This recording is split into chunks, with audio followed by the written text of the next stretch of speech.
Breaking news उन बच्चों के लिए जो इंडिया एडमिशन्स में एनआरआई कोटे से या एमसीसी के थ्रू काउंसलिंग करने जा रहे हैं। दो बहुत ही इंपॉर्टेंट नोटिफिकेशन आया है जो आपको जानना बहुत ज़रूरी है। सो वीडियो के एंड तक ज़रूर बने रहें क्योंकि आज का इन्फॉर्मेशन आपके लिए काफ़ी हेल्पफुल होने वाला है। So welcome to our channel Edurizon private limited. Myself Kunal Chauhan, your guide and mentor for India admissions. तो एमसीसी ने जो इंपॉर्टेंट नोटिफिकेशन आज 5 अगस्त को डाला है वो ये है कि रजिस्ट्रेशन ऑफ राउंड 1 एक्सटेंड कर दिया गया है। 6 अगस्त तक आपका रजिस्ट्रेशन, 6 अगस्त शाम के 3 बजे तक राउंड 1 का रजिस्ट्रेशन आगे बढ़ा दिया गया है। रीसेट रजिस्ट्रेशन राउंड 1 वो 6 अगस्त तक बढ़ा दिया गया है। ये सारा शेड्यूल चेंज हुआ है तो आपको जानना ज़रूरी है। जो बच्चे अभी भी रजिस्ट्रेशन नहीं किए हैं उनके पास एक आखिरी मौका है।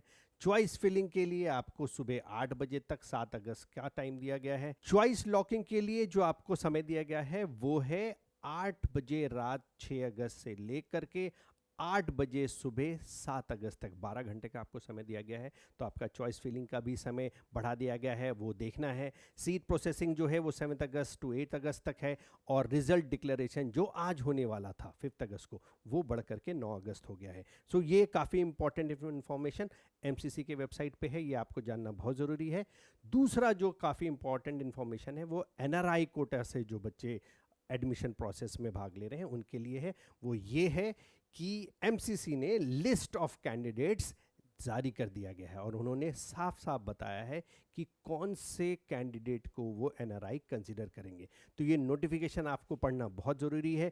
ये नोटिफिकेशन आपको एमसीसी के वेबसाइट पे मिल जाएगा और ये 2 अगस्त का नोटिफिकेशन है जिसमें बताया गया है कि NEET score card of candidate issue by NTA आपके पास होना चाहिए। Sworn affidavit endorsed by the concerned embassy as per MEA approved format showing that the bona fide guardian, ये वर्ड बहुत इंपॉर्टेंट है, bona fide guardian will bear the entire course fee of the candidate. ये affidavit आपको वहाँ के embassy से लगाना ज़रूरी है। रिलेशनशिप एंड फैमिली ट्री भी नोटराइज करना ज़रूरी है। Self attested declaration in the format, वो फॉर्मेट क्या है वो मैं अभी नेक्स्ट स्लाइड में दिखाऊंगा। वो सेल्फ अटेस्टेड डिक्लेरेशन भी देना है।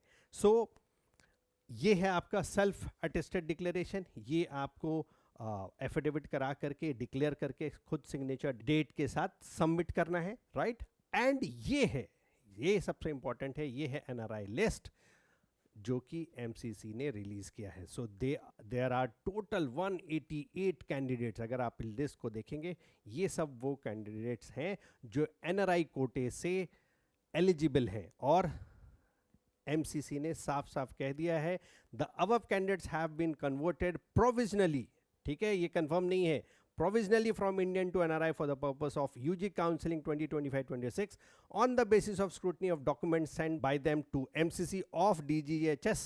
However, the candidate have to produce the same original document at the time of reporting in case of NRI seat is allotted to them, failing which their admission is liable to get cancelled. ये आपको ध्यान रखना है। जो भी documents आपने submit किया है, जहाँ भी आपको सीट अलॉट हुआ है वहाँ पे ओरिजिनल डॉक्यूमेंट्स लेकर के जाना है और अगर ये ओरिजिनल डॉक्यूमेंट्स उनको सेटिस्फाइंग नहीं मिला तो आपका जो कैंडिडेचर, आपका जो सीट है वो फॉरफिट कर दिया जाएगा, राइट। सो ऐसी हेल्पफुल वीडियो के लिए हमारे साथ बने रहें।